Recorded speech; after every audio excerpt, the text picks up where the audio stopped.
What happened to the A+ one? That's at the top. That's his self-grading. Yeah. That's why we didn't let him self-grade in my class. We would have liked to. All right, well, welcome everybody. I'm proud to be joined by my colleagues here today. Now, today, Senate Democrats, we're launching our 2026 initiative focusing on the number one issue that the American people face, skyrocketing costs. They just can't meet the bills. They just don't have enough money in their pockets to pay the bills, to buy the medicine they need. When your car breaks down, to get it fixed, and then you'd have no way to get to work, to get the kind of groceries you want for your families. Costs are skyrocketing. And Democrats, in 2026, you'll be hearing from us about costs over and over and over again. On the contrary, Donald Trump tonight is going to try to talk about his accomplishments, but it's going to be a very short speech because Donald Trump calls affordability a hoax. He gives himself an A++ on the economy, as Professor Warren said. Everyone would like to self-grade in her classes too. But if there were an objective grader, it would be F on energy, F on housing, F on groceries, F on healthcare, F on tariffs, which leads to a final grade of F. But we can do the math. The facts are, Americans are telling a lot different story than Trump's own self-grade. He promised he'd bring costs down on day one. That was his number one promise. That was the number one reason he won the election. And costs are going up and up and up. It's been 331 days since he was sworn in, and the American people are still waiting for his promise to be fulfilled, but it hasn't been. He just lies about it. He just lies. He makes it up. Grocery bills haven't gone down. Electricity costs haven't gone down. Housing costs haven't gone down. The kinds of things you buy at stores haven't gone down. And health care hasn't gone down. All of it is going up. The truth is, for too many Americans, costs are just too damn high. The cost of living, the affordability crisis, you can call it whatever you want. But in Trump's America, people are being squeezed in every direction. I just finished my 62-county tour in New York State. I always do it every year. The number one issue in every corner of my state was how hard it is to afford things that you need. Whether it's rural areas, suburban areas, urban areas. Whether it's red, blue, or purple. It's the number one issue that is on people's minds, and Donald Trump and his billionaire buddies just don't get it. Trump, just last week, you know what he said? People should buy fewer toys for Christmas. What kind of bubble is this man in? Does he ever go to the grocery store and have to buy meat? Does he ever have to pay his own electric bill? No. None of these things.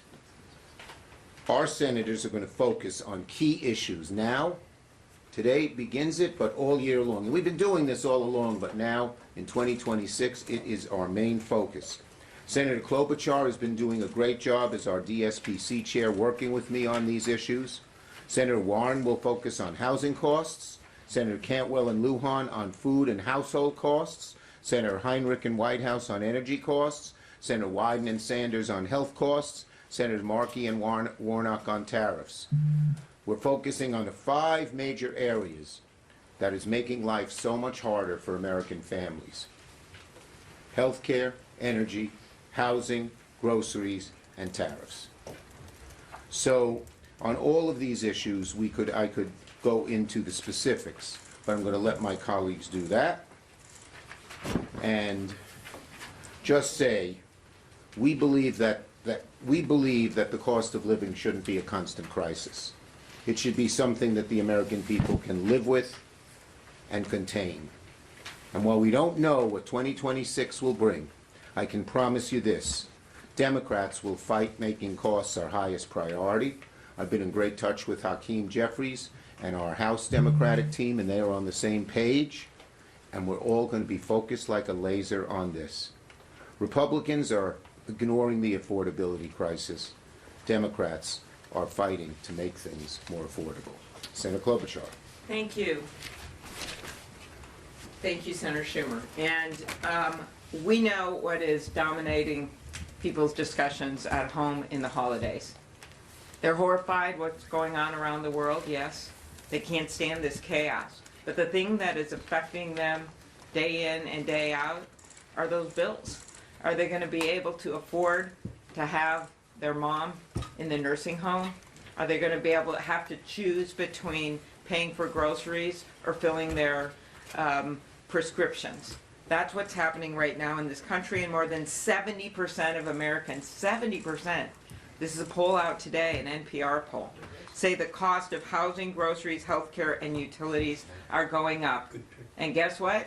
Their bills don't lie. Their premium notices don't lie. So the piece of this that Senator Sanders, as ranking on the Help Committee, and Senator Wyden are focused on, they couldn't be here today, is health care. I think you know where Americans are on health care because you just saw it over the last few months when we focused on the premiums. And the fact that they would not even get out of their MAGA shell just a little bit to help with their constituents when 75% of the people on the Affordable Care Act plans that are seeing these double and triple of premiums are in red states. They're in their states. And so you see a scramble, but they yet have able to come up with any health care plan that is coming up for a vote that could help their constituents on premiums. But we're going to make the case in this report on health care that it's much deeper than that. The big, beautiful betrayal of the bill, look what it did on Medicaid. When I'm out at rural hospitals, when my colleagues are in rural hospitals, that's what we hear about. They're already hardly hanging on a thin margin. And when you mess around with the Affordable Care Act plans, when so many of them are in rural and 27% of our farmers and ranchers are on these plans, and you add to that these Medicaid cuts, and then you add, as Senator Lujan will discuss, these grocery increases, they just can't afford it. And the last thing that I don't think is always the elephant in the room when it comes to health care and the safety net for people that no one talks about is long-term care. I knew the exact day that my dad was going to run out of his savings. He'd had 3 marriages, lost a lot of his money. We're not going to go into that. That's for a more amusing press conference, I guess.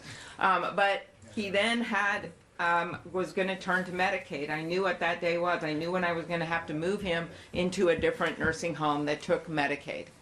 That's how so many people are feeling right now. So these cuts they've made to Medicaid is not just about health care, it's also about long-term care and the fact that Americans need leaders and leadership in Congress and in the White House that's going to stand up for them. So that's what we're up to. And the next person coming up is Senator Whitehouse. He and Senator Heinrich are leading the group when it comes to energy costs. Thanks, Amy.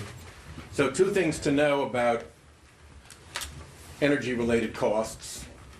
One is that electric bills are going to keep going up for people, and electric bills are going to keep going up for people because they are being driven up on purpose by the Trump administration. To understand how that works, you have to understand how the generation stack works, how units get called up as electric demand grows. And what you see when you actually look at how the real world responds to energy demand is you see that solar and wind and battery and nuclear are the inexpensive ones that are called up first.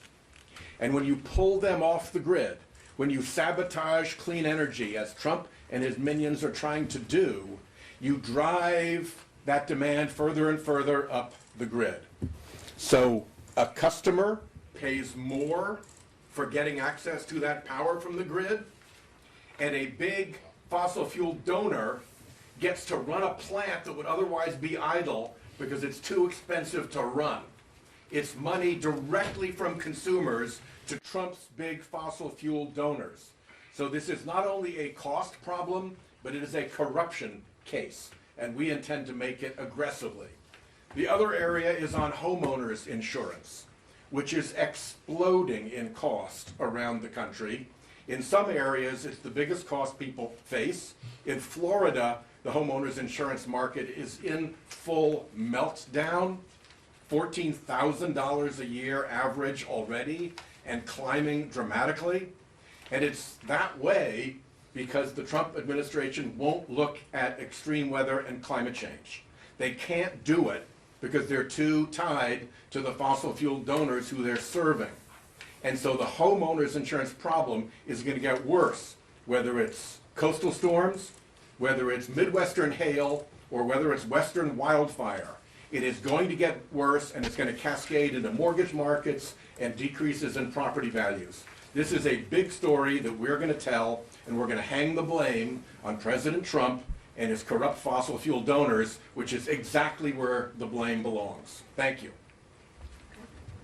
Senator Warren. And I was just introduced by Senator Whitehouse. So Donald Trump promised on day one that he would lower costs for families. And now here we are with costs up, up, up for American families.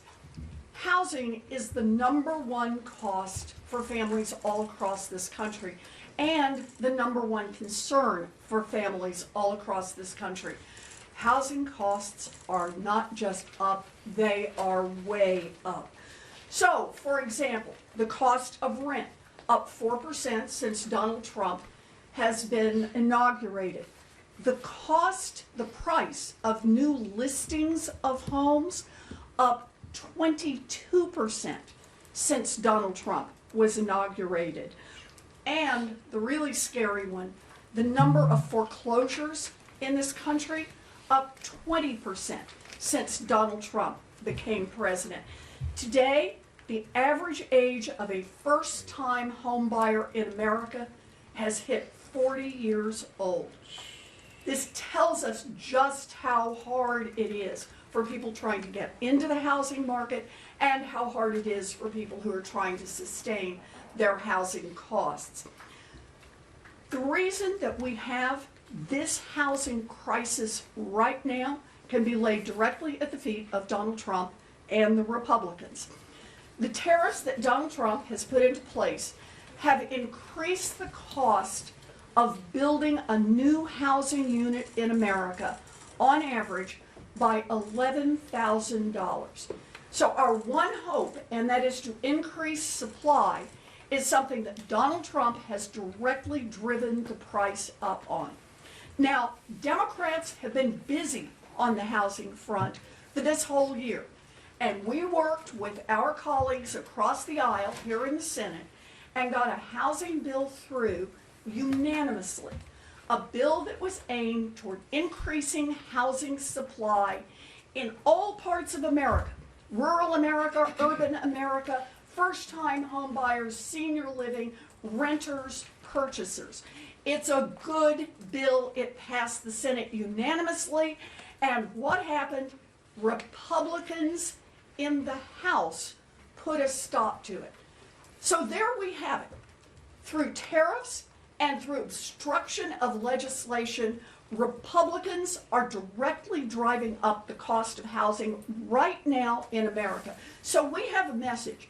If Republicans are not going to bring down the cost of housing, then leave it to the Democrats, because when we're in charge of this place, we are going to bring down housing costs.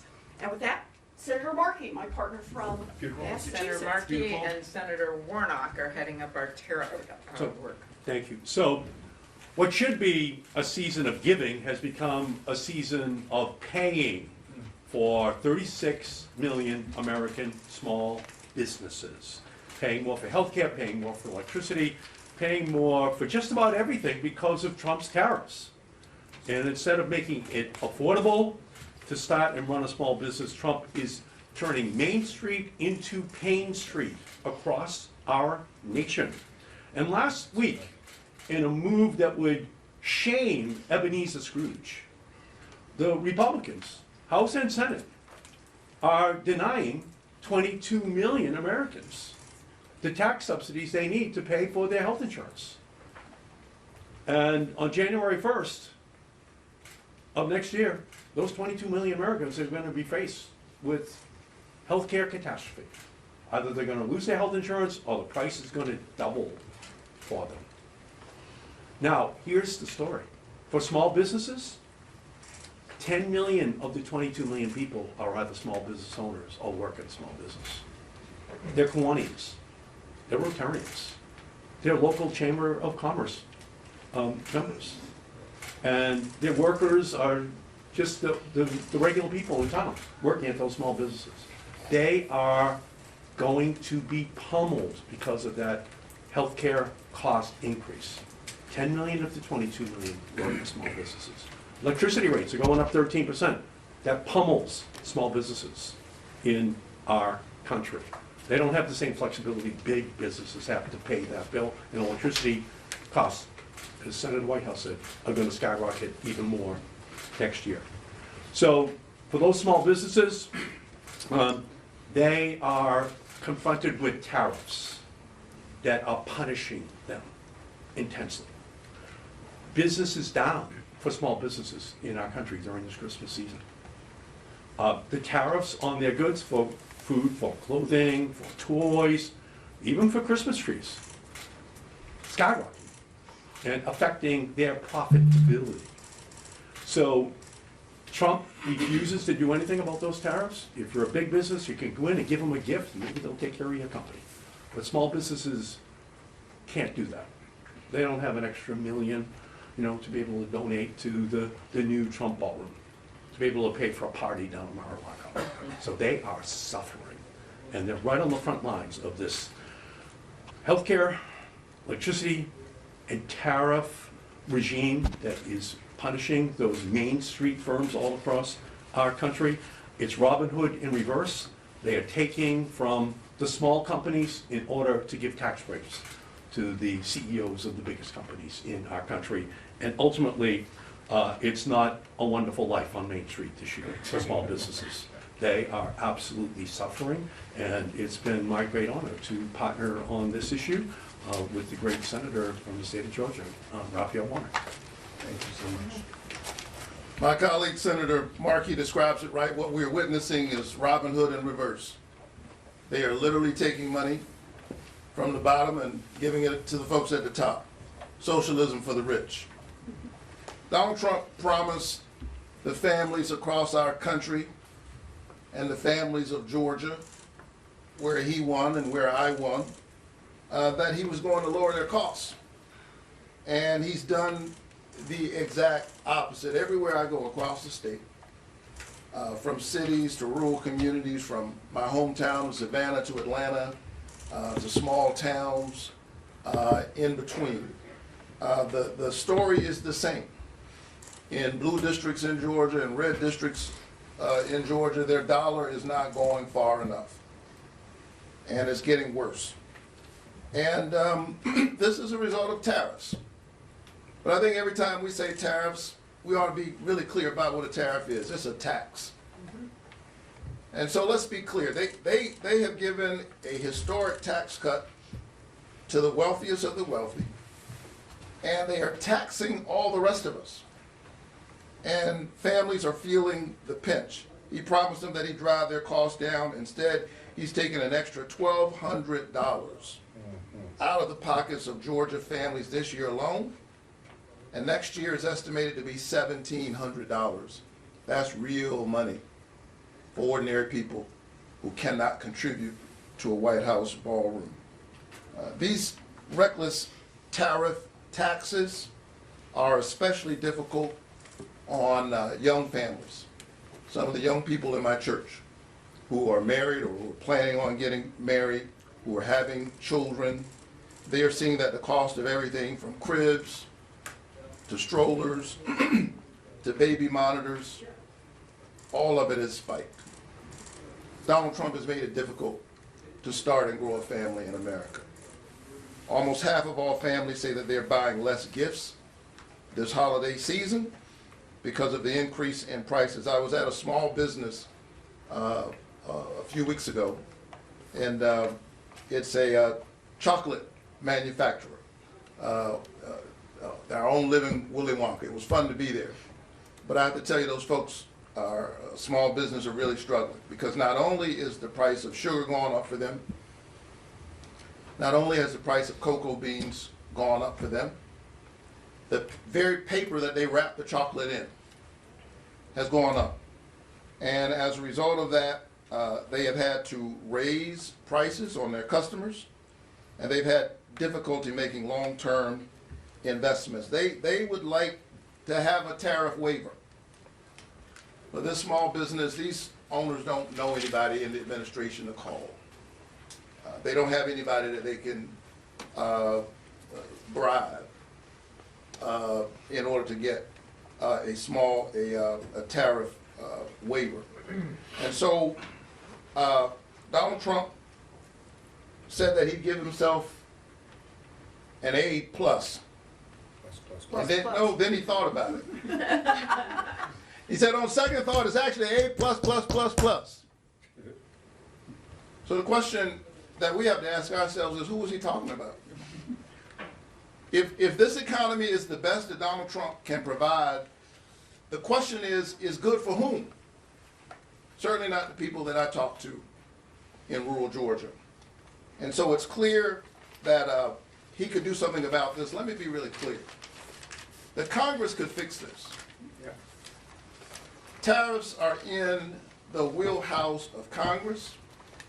And if our Republican friends were actually working for the people who elected them, we could fix this tomorrow.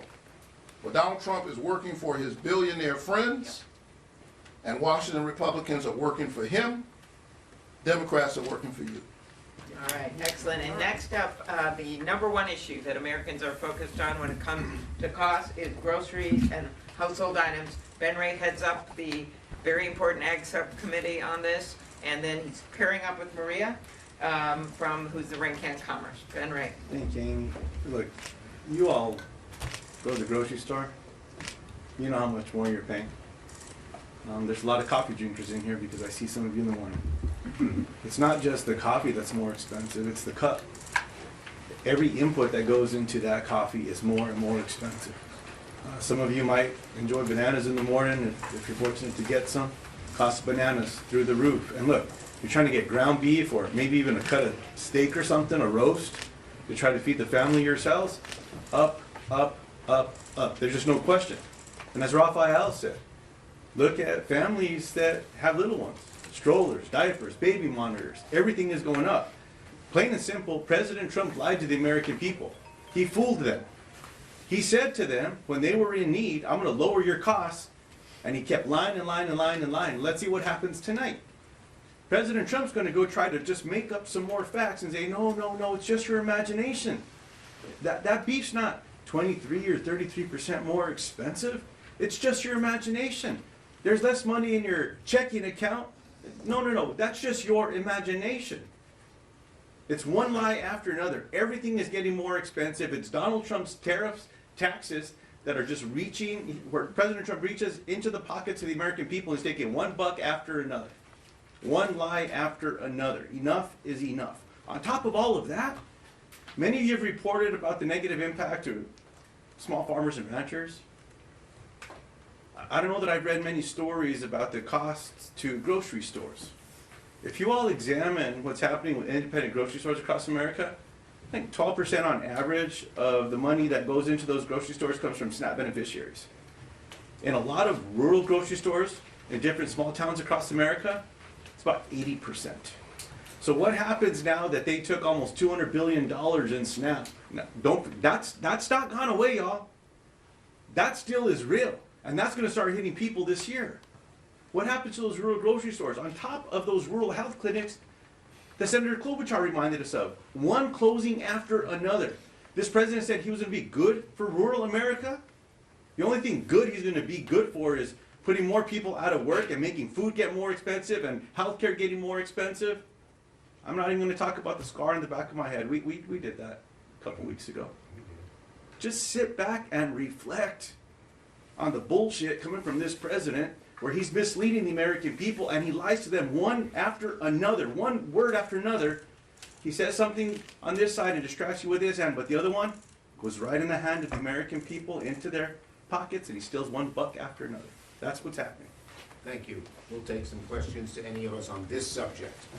Yes. Yeah, the president's been traveling around this month talking about it a little bit, but he's been almost exclusively blaming President Biden. Do you think that's an acceptable excuse? No. People want their costs to go down. They don't want a finger pointed at what happened months or years ago. We are here to say We are ready to take charge and have those costs go down. We're ready to work with Republicans if they'll help us get costs down. Trump's in a bubble. He doesn't get it. Yes. Senator Warnock talked about how Congress could roll back these tariffs. We know about the IEPA emergencies that the Senate did pass, the House sat on, and of course it wouldn't be high enough because you need more Republicans to have it be veto-proof to really roll back those tariffs on Canada, the reciprocal tariffs and so on. I want to ask about the plans to try and bring more Republicans to reassert Congress's role in tariffs. There's also the bill that Senator Grassley and Senator Cantwell put together that would give Congress a veto on 232 tariffs, which are the housing, the cabinets, and the 2x4s. Also, cars from Canada, minivans from Canada, 25% more expensive. So could you talk about what the plan You could can be come to up here try and and join us. get that? Look, let me just say that we are ready to work with our Republican colleagues. Right. And I think they would make a better decision, a different decision, if they were talking to their own constituents. This is in the wheelhouse of Congress. I'll tell you, look, I came to this business later in my career. I've spent most of my life as a pastor. I can tell you that it was not easy getting elected to the Senate. I don't understand why you would go through all the things we have to go through to get this job, just to give your power to somebody who wants to be a Unitarian executive. And one more Not a thing on that. Unitarian. Not a Unitarian. We like Unitarians. That's all fine. And Pentecostals. And As you all know, yes, we actually have passed 3 bills out of the Senate when it comes to the tariffs, with getting Republicans to join us, some because they are states, Senator Kane and I and Rand Paul led the Canadian one, 2 senators whose states border Canada, and then 2 senators who care a lot, even though they don't agree with each other on much, Rand Paul, Mitch McConnell, but they do care about Kentucky bourbon taking off the shelves in Canada. We also passed the bill on Brazil out of here. We passed the bill, Senator Wyden's bill that was an across-the-board bill with Republican support. But now it is sitting over in the Speaker's candy jar with the way too expensive candy. So that's what's happening right now because we have acted in the Senate. We're waiting on the House to act. Obviously, the President would probably veto these bills, but at some point our colleagues, as Senator Warnock explained, are going to have to say, who are they here to represent? Are they here rubber stamping Trump, or are they here for their constituents? And finally we wait on the court case, where we hope the decision will come out before the end of the year. I think 7 Republicans co-sponsored the Cantwell bill with Grassley, 7 or 8. So we just need in the House and the Senate Republicans to join us and buck Trump and do what's right for their constituents. It's that simple. Just Dario. Leader Schumer, can you talk a little bit about how all of this might factor into the amendment strategy the Democrats are going to undertake as part of the minibus funding bill that is going to hit the floor Look, soon? costs are going to be one of the main issues. You'll see many good amendments that deal with these issues. We'll see where our Republican colleagues are. But costs is going to be one of our main thrusts. Anytime pieces of legislation come up in everything we do, our focus is going to be on costs, whether it's legislation on the floor, whether it's in the courts, whether it's our spotlight hearings, whether it's what we talk about when we go on the shows. Costs, costs, costs. The prices people need to pay for essentials is too damn high, and they know it. And they want some people to do something about it. Yes. Sure. Leader Jeffrey seemed to allude in regards to healthcare and the enhanced ACA subsidies, January 15th as a day that you might still be able to do something, or do you see it as... Look, as once January 1st occurs, as I've said over and over again, the toothpaste is out of the tube. January 1st, it expires. Once that happens, millions will be without health care. There'll be no ACA credits. Tens of millions more will have since changed their policies that are much worse for them, higher deductibles, higher copays.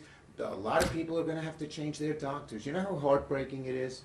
If you've ever had a relative, a child, a parent who's had a great doctor, and then they're gone, they can't treat you anymore because the health care costs have changed, it's heartbreaking because you put your faith and trust in this doctor. That's going to happen millions of times in America after January 1st. Yes. On healthcare, we now know there will be distribution, there will be a vote in the House on the ACA subsidies. Obviously, a similar bill already failed to reach 60 votes in the Senate. Because what conversations we've had with Senate Republicans and plans you have to try to change that in the new year. Yeah, it's up to Senator Thune. I hope it passes the House. They did get, I think, five Republicans as of now to sign it. I hope that Johnson won't play little games that he sometimes can do with the discharge petition. But if they send it to us, we already had every Democrat vote for the 3-year clean extension. We hope Thune would put it on the floor and let it pass. Thank you.